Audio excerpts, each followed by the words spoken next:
நம்முடைய குமரி மாவட்டத்தில் திங்கள் நகர் என்னும் பேரூராட்சியில் குமரி தந்தை மார்ஷல் நேசமணி அவர்கள் நினைவாக ஒரு பூங்கா ஒன்று உள்ளது. இந்த பூங்காவானது சுமார் 50 வருடங்களை கடந்த ஒரு பழமையான பொழுதுபோக்கு பூங்காவாகும்.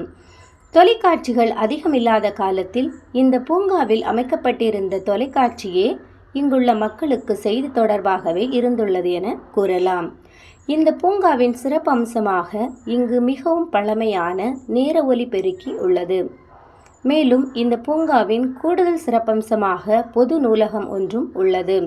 பல வருடங்களை தாண்டி கம்பீரமாக நிற்கும் ஆலமரம் இந்த பூங்காவின் பழமைக்கு ஒரு சான்றாகும். இப்படி பல சிறப்புகளோடு காணப்பட்ட இந்த பூங்காவானது போதுமான பராமரிப்பு இல்லாமல் பாழடைந்து காணப்பட்டது. தற்போது இந்த பூங்காவானது புனரமைக்கப்பட்டு மக்களின் பயன்பாட்டிற்காக வரவுள்ளது.